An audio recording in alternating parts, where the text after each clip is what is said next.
नमस्कार, मैं नेहा शर्मा आपके साथ और आप देख रहे हैं जस्ट इंडिया। खबरों के प्रायोजक हैं रंज care showroom in Rohtak and Bahadurgarh. Showroom पर आएं, टेस्ट ड्राइव लें और गाड़ी बुक कराएं। Oscar super speciality hospital and trauma centre. Madhya Pradesh में मुख्यमंत्री के नाम को लेकर बीजेपी में विचार मंथन का दौर जारी है। पार्टी ने मुख्यमंत्री चयन के लिए विधायकों से रायशुमारी करने 3 ऑब्जर्वर नियुक्त कर दिए गए हैं। इनमें हरियाणा के मुख्यमंत्री मनोहर लाल खट्टर, ओबीसी मोर्चा के राष्ट्रीय अध्यक्ष डॉक्टर के लक्ष्मण और पार्टी के राष्ट्रीय सचिव आशा लकड़ा शामिल है। ऐसा माना जा रहा है कि खट्टर और डॉक्टर के लक्ष्मण विधायकों से 1-to-1 चर्चा कर सकते हैं। तीनों पर्यवेक्षक शनिवार को भोपाल आ सकते हैं।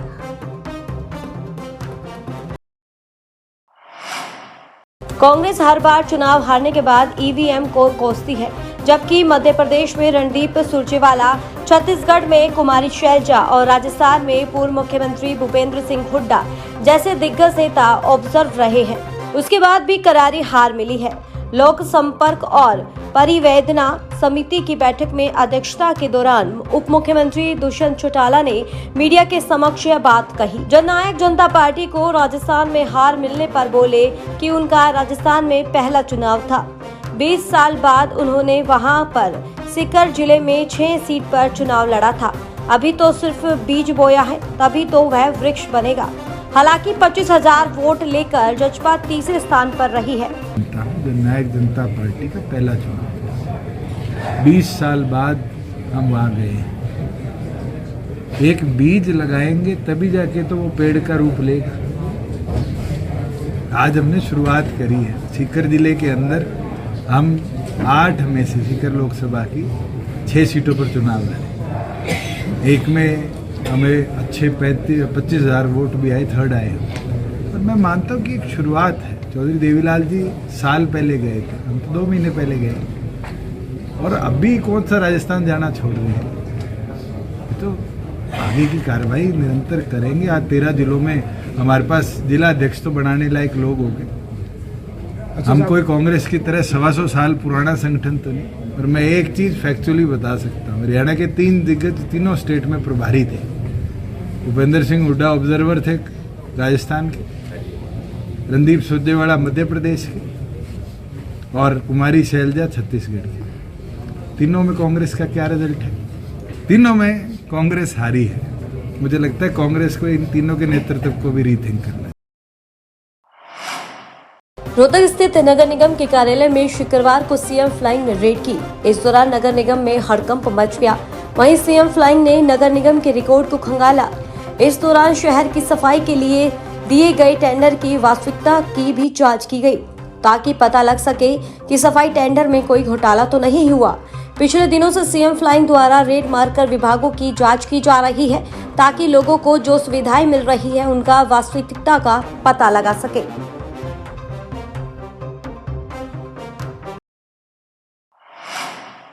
एंटी करप्शन ब्यूरो करनाल की टीम ने यमुनानगर के बीडीपीओ कार्यालय रादौर से एसडीओ पंचायती राज संदीप कौशिक को ठेकेदार से 50,000 रुपए रिश्वत लेने पर दबोचा है। 50,000 रुपए की राशि एसडीओ की गाड़ी से बरामद हुई है। उपरोक्त राशि एसडीओ ने कुछ देर पहले ठेकेदार राजवीर उर्फ राजू से रिश्वत के तौर पर लेकर अपनी कार में रखी थी। बाद में विजिलेंस की टीम ने इंस्पेक्टर तेजपाल के नेतृत्व में एसडीओ को बीडीपीओ कार्यालय के प्रांगण में धूप सेकते पकड़ा गया, जिसके बाद पुलिस ने एसडीओ की कार की तलाशी ली तो उसकी कार से 50,000 रुपए की ठेकेदार द्वारा रिश्वत के तौर पर दी गई राशि बरामद की गई। विजिलेंस टीम ने रिश्वत लेने के आरोप में एसडीओ को गिरफ्तार कर लिया है। एसडीओ हैं पंचायती राज रादौर के संदीप कुमार जी, और वो जो है शिकायतकर्ता से जो उनके बिल पास हुए हैं, लगभग 30 लाख रुपए के बिल थे, उनके पास करने के बाद अब उनसे कमीशन के और रिवार्ड के, जो आजकल एक नया ट्रेंड इनका चल गया है कि पहले ले लेते थे जो डिमांड इनकी, अब ये काम कर लेते हैं और उसके बाद उसका कमीशन, और ये जो हमने पिछले भी एक मामले में करनाल में देखा था, तो उसके जो 50,000 रुपीज़ इन्होंने आज उसके साथ रेड हैंड ये हुए हैं रदौर में इनके अपने दफ्तर से, और 10,000 रुपये जो मुद्दई ने बताया कि कल इनसे ले चुके हैं, तो इनको मौका से गिरफ्तार कर लिया गया है। कैथल के गोहला उपमंडल के एक गांव के सरकारी स्कूल में प्रधानाचार्य द्वारा छेड़छाड़ के आरोप मामले में शिक्षा विभाग ने आरोपी प्रधानाचार्य रवि को निलंबित कर दिया है।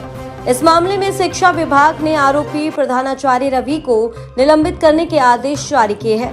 वहीं इस मामले के लिए गठित एसआईटी की टीम आज स्कूल का दौरा कर फिर से छात्राओं और ग्रामीणों से जानकारी लेने के लिए पहुंचेगी।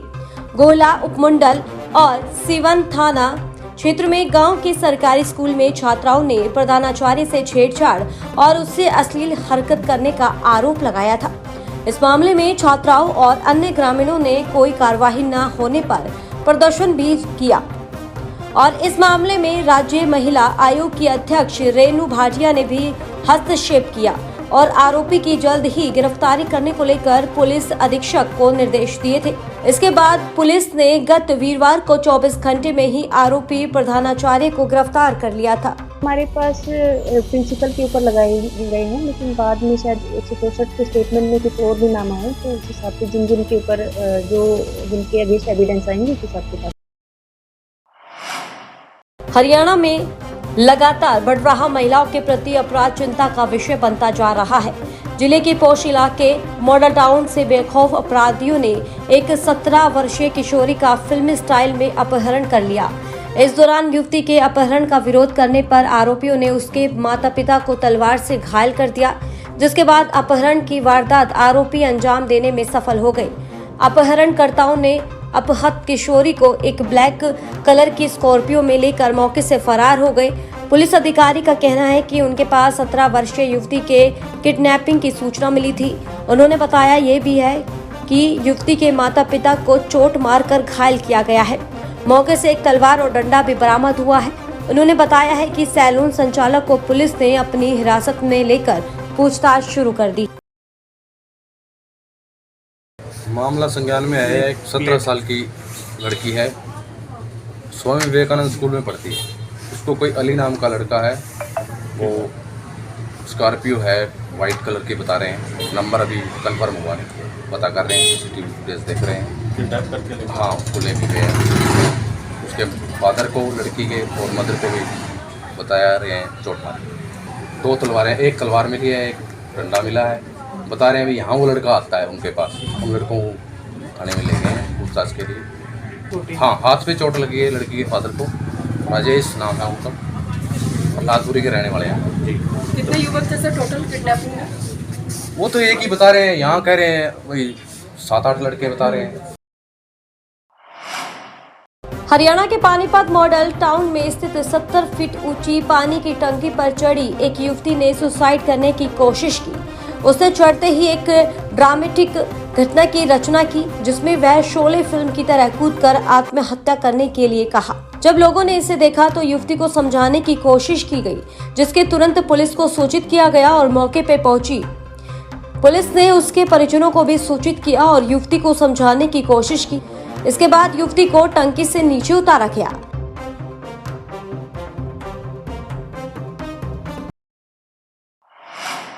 भरतपुर में शादी में हर्ष फायरिंग का एक वीडियो सोशल मीडिया पर शेयर हुआ तो पुलिस सख्ते में आ गई।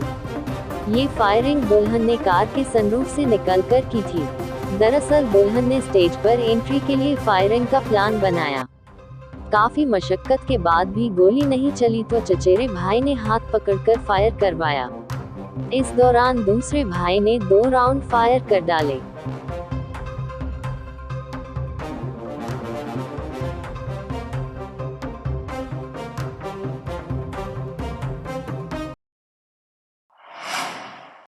पश्चिमी चंपारण से नाजायज प्रेम प्रसंग में बगहा के रामनगर पकड़ी गांव में प्रेमी जोड़ी की फंदे से लटकती हुई लाश बरामद होने से सनसनी फैल गई। वीरवार की रात प्रेमी अपनी प्रेमिका से मिलने अंधेरे में उसके घर पहुंचा था। शुक्रवार की सुबह दोनों को एक कमरे में फंदे से लटका हुआ पाया गया। प्रेमी युवक के परिवार वालों का कहना है कि हत्या कर लाश को फंदे से लटका दिया गया है। पुलिस हत्या और आत्महत्या दोनों एंगल से जांच कर रही है। स्थानीय लोगों के अनुसार 1 साल से दोनों में प्रेम प्रसंग चल रहा था। वीरवार की रात घने अंधेरे में मुन्ना अपनी प्रेमिका माधुरी के घर में पहुंच गया।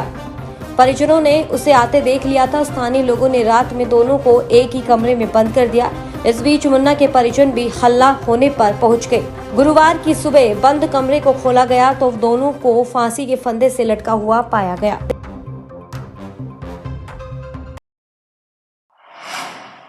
खबरों में फिलहाल इतना ही। देखते रहिए जस्ट इंडिया। नमस्कार।